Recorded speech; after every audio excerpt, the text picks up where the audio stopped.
Halo guys, welcome back di podcast Kelas Kena Berakhlak bareng gue Dea yang bakal jadi moderator kece kalian hari ini. Hari ini kita nggak bakal ngobrolin soal tren TikTok atau tempat ngopi yang estetik ya, tapi kita mau bahas sesuatu yang jauh lebih berbobot tapi tetap dibawain dengan gaya santai ala kita-kita anak muda.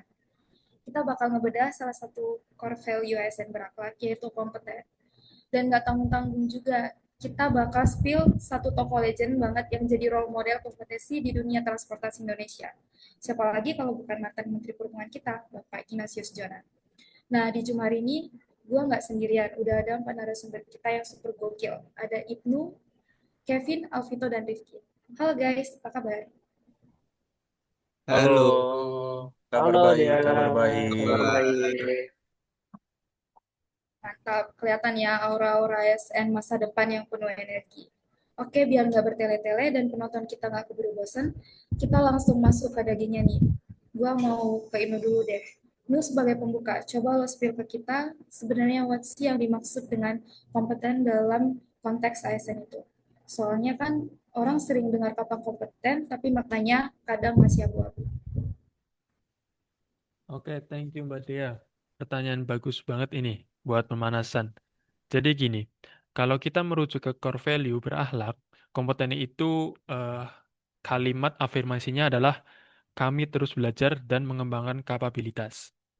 Singkatnya, kompeten itu bukan soal cuman pinter ataupun punya gelar yang sederet kayak kereta api. Akan tetapi, kompeten itu adalah perpaduan antara tiga hal. Yang pertama adalah knowledge atau pengetahuan, skill atau keterampilan, dan attitude atau sikap perilaku yang ditunjukin dalam kerjaan sehari-hari. Oh, jadi paket lengkap ya. Nggak boleh cuma pinter teori, tapi kerjanya malas-malasan. Asli bener banget.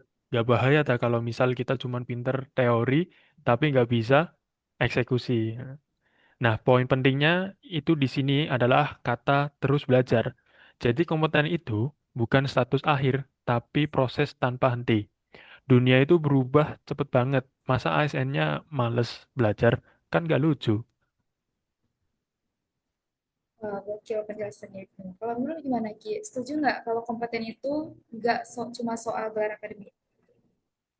Setuju banget sih. Gua punya teman sebenarnya panjang banget, tapi pas disuruh ngerjain Excel di kantor, langsung pura-pura migrain. Terus kalau poin Y-nya gimana? Kenapa sih kita sebagai ASN, khususnya kita yang ada di instansi dinamis kayak Kementerian Perhubungan ini, wajib banget punya nilai kompeten? Kenapa nggak biasa-biasa aja? Nah, ini dia yang krusial nih. Kenapa wajib? Yang pertama, karena tuntutan zaman. Sekarang kita hidup di era fuja, yaitu volatility, uncertainty, complexity, dan juga ambiguity. Semuanya serba nggak pasti dan juga berubah secepat kilat. Kalau kita nggak kompeten, pelayanan publik bakal mandek. Nah, yang kedua, masyarakat sekarang ini udah kritis banget. Mereka tuh pengen pelayanan yang serba cepat, aman, murah, dan juga tanpa ribet. Kalau ASN-nya nggak kompeten, otomatis pelayanan kita bakal dicap buruk. Nah, itu bertampak kepada trust publik kepada pemerintah. Nah, jadi kompeten itu bukan pilihan, akan tetapi keharusan mutlak. Penjelasannya Ibnu langsung dapat inti what sama Y-nya. Tepuk tangan dulu dong buat Ibnu.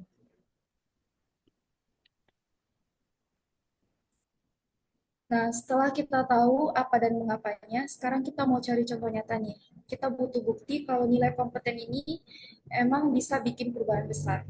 Di sini udah ada Alvito yang katanya ngefans banget sama Pak Ignatius Jonan. Tuh, coba dong lo ceritakan ke kita, who is Pak Jonan dalam kacamata nilai kompeten ini? Apa sih apa sih sepak terjang beliau yang bikin kita harus angkat topik? Oke, kalau bahas Pak Jonan, ini gua selalu merinding sih guys, karena beliau ini kan benar-benar definisi dari komponen leader kan, pemimpin berkompeten. Nah, kita semua tahu kan, sebelum jadi Menteri Perhubungan, beliau ini kan menjabat sebagai Direktur Utama PT KAI. tahun 2009 sampai 2014. Nah, coba kalian bayangin semua dah. Bayangin atau mungkin sharing-sharing ya, atau ada yang pernah ngalamin gimana kondisi kereta api kita sebelum tahun 2009 itu. Wah, kacau parah sih waktu itu. Dulu, zaman aku kecil, naik kereta ekonomi itu berasa kayak naik pasar malam berjalan. Ada pedagang asongan, copet, AC nggak ada, malah ada yang naik di atap kereta. Benar, tepat banget, Vin. Dulu KAI itu kan rugi terus ya, pelayanannya kumuh dan mungkin kedisiplinannya itu menurut gue ini nol ya, nol besar. Nah, pas Pak Jonan masuk nih, beliau kan nggak punya latar belakang berkereta apian. Beliau itu kan orang keuangan atau perbankan, tapi disitulah kompetensinya beliau diuji. Beliau terus belajar, memetakan masalah, dan melakukan revolusi besar-besaran waktu itu. Spill dong ke gebrakan apa aja yang beliau lakuin. Banyak sih, banyak banget. Pertama mungkin beliau kan menerapkan sistem tiket elektronik ya, dan sistem boarding pass, biar gak ada lagi tuh calo-calo dan penumpang gelap. Kedua, beliau itu pasang AC di semua kelas kereta, termasuk kelas ekonomi juga. Jadi nggak ada lagi cerita penumpang itu kepanasan sampai buka baju dalam kereta. Ketiga, kebersihan stasiun dan toilet itu benar-benar dijaga. Dan yang paling gokil ya, beliau ini kan pemimpin dengan contoh. Nah, beliau itu pernah kedapatan tidur di kursi kereta demi memantau langsung pelayanan pas musim mudik Lebaran. Nah, itu kan membuktikan ya kalau beliau itu punya kompetensi kepemimpinan yang luar biasa dan mungkin dedikasi tanpa batas. Gila, dari yang tadinya kayak rugi besar langsung berubah jadi perusahaan yang untung triliunan dan pelayanan jadi berkelas dunia ya toh. Asli benar-benar banget. Pak Jonan itu menunjukkan kalau satu orang kompeten yang punya integritas ditaruh di tempat yang tepat, dia bisa mengubah transportasi satu negara. Makanya beliau pas banget nih jadi role model nilai kompeten kita hari ini. Dan ngomong soal gebrakan tadi ya, dulu itu toilet di stasiun kan bayar Rp2.000. Dan baunya itu kan udah kecium tuh dari jauh. Mungkin ada puluhan meter kan. Nah, Pak Jawan itu bikin toilet stasiun itu menjadi gratis dan harus bersih mengkilap sekelas toilet di mall-mall gitu. Bahkan nih, beliau itu sempat pecat kepala stasiun yang toiletnya tuh kotor. Gila enggak tuh? Segala itu Pak Jonan demi menegakkan standar kompetensi pelayanan. Setuju banget. Makasih Alvito atas cerita yang menginspirasi banget. Sekarang gue mau geser ke Kevin ya. Vin, kita udah dengar cerita luar biasa dari Pak Jonan. Tapi kan kadang kita mikir, ah itu kan level direktur atau menteri. Nah, kalau buat kita sendiri, when dan where sih nilai kompeten ini harus kita terapkan? Apakah cuma pas kita dinas saja atau gimana? Oke, baik Dea. Makasih buat waktunya. Menurutku ini pertanyaan yang sering bikin orang salah paham ya. Kenapa? Karena banyak yang mikir kompeten itu cuma kepake saat lagi dinas di kantor. Atau pas lagi ada penilaian kinerja dari atas aja. Padahal salah besar itu guys. Nah, emang yang benar kapan dan di mana tuh, Vin? Untuk poin when-nya, nilai kompeten itu harus diterapkan setiap saat, secara konsisten dan kontinu. Belajar itu nggak mengenal waktu, Mau kita masih jadi CPNS baru, mau kita udah jadi pejabat nantinya, proses belajar itu harus every single day. Kita harus belajar dari kesalahan hari ini buat diperbaiki esok hari. Jadi, kapanpun kita dihadapkan pada tugas baru atau masalah baru, disitulah kita harus langsung mengaktifkan mode belajar kita. Gitu. Terus kalau poin WR-nya gimana? Nah, untuk poin where-nya, dimanapun kita berada, baik di lingkungan internal kantor, di lapangan pas lagi bertugas, bahkan di kehidupan sosial masyarakat sekalipun bisa. Sebagai ASN Kemenhub, khususnya kita yang bertugas di daerah seperti di BPTD, BPKA, UPP, KSOP, serta UPBU, tantangan di lapangan itu dinamis banget. Kita bisa ketemu masalah teknis kendaraan di jembatan timbang, masalah izin trayek di terminal, sampai masalah koordinasi lintas sektoral. Di semua tempat itulah kompetensi kita diuji. Kita nggak bisa bilang, oh cuma kompeten di belakang meja komputer aja kok. Nggak bisa. Kita harus kompeten dimanapun negara menempatkan kita. Gitu.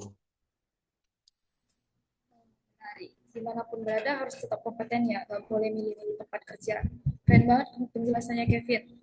Oke, sekarang kita berakhir dari poin 5W plus 1H yaitu hal. Bagaimana cara kita sebagai ASN, khususnya ASN muda Kemenhub, untuk mengimplementasikan nilai kompeten ini dalam kehidupan nyata sehari-hari. Kebetulan di sini udah ada Rifki yang bakal nge-spill panduan perilakunya buat kita semua. Silakan Ki. Halo dia dan teman-teman semua. Jadi kalau ditanya how atau bagaimana cara menerapkannya, sebenarnya gampang banget. Karena pemerintah sudah bikin 3 panduan perilaku atau kode etik untuk nilai kompeten ini. Kita tinggal terapin 3 poin ini secara konsisten. Poin pertama, meningkatkan kompetensi diri untuk menjawab tantangan yang selalu berubah. Caranya gimana? Jangan malas ikut diklat, seminar, atau bahkan belajar mandiri lewat internet dan buku. Manfaatin teknologi buat upgrade diri. Jangan sampai kita gratis teknologi pas investasi kita lagi gencar-gencarnya ngelakuin digitalisasi pelayanan. Nah, poin kedua, membantu orang lain belajar. Nah, ini penting nih. ASN itu kerjanya tim, bukan individu. Kalau kita punya ilmu baru, jangan dipendam sendiri, tapi bagikan ke teman-teman kerja atau rekan sejawat. Dengan membantu teman kita pintar, performa kita di instansi juga bakal ikutan naik. Saling dukung, bukan saling sikut. Poin ketiga, melaksanakan tugas dengan kualitas terbaik. Ini adalah muara dari semua kompetensi kita. Kalau kita dikasih tugas sekecil apapun, kerjakan dengan standar tertinggi yang kita bisa. Jangan nerapin prinsip yang penting udah kelar, atau asal bapak senang. Tiru standar kerjanya Pak Jonan yang selalu pengen memberikan kualitas terbaik demi keselamatan dan kenyamanan masyarakat luas. Wah, keren. 3 poin yang sangat aplikatif dan gampang diingat ya Ki. Berarti intinya jangan pelit ilmu dan kalau kerja harus totalitas. Itu ya. Cepet banget dia. 3 hal itu kalau kita lakukan konsisten, dijamin kita bakal jadi smart ASN yang nggak cuma numpang absen doang di kantor, tapi benar-benar ngasih kontribusi nyata buat bangsa dan negara. Luar biasa banget obrolan kita hari ini guys. Berasa cepat banget ya. Padahal kita udah ngebedah nilai kompeten dari hulu ke hilir dengan sangat mendalam lewat kacamata 5W plus 1H. Dan juga kisah inspiratif dari Pak Ignatius Jonan. Gue mau ngasih sedikit kesimpulan nih buat podcast kita hari ini. Nilai kompeten itu bukan sekedar formalitas, kertas ujian, atau sertifikat pelatihan yang dipajang di dinding kantor. Kompeten adalah komitmen kita sebagai motor penggerak birokrasi untuk terus bertumbuh, beradaptasi dengan perubahan zaman, dan memberikan pelayanan dengan kualitas terbaik demi kemajuan transportasi Indonesia. Seperti kata Pak Jonan dulu, perubahan itu harus dimulai dari diri sendiri dan dipimpin dengan contoh tindakan nyata. Sekarang gue mau ngucapin makasih banyak buat Ibnu, Kevin, Alvito, dan Rifki atas insight keren kalian hari ini. Dan buat kalian semua yang nonton, jangan lupa untuk terus asah kompetensi kalian. Sampai ketemu lagi di episode podcast kelas skena berakhlak selanjutnya. Bye-bye guys. Bye-bye. Bye bye. Bye-bye. Bye-bye Terima semua. kasih. Terima kasih.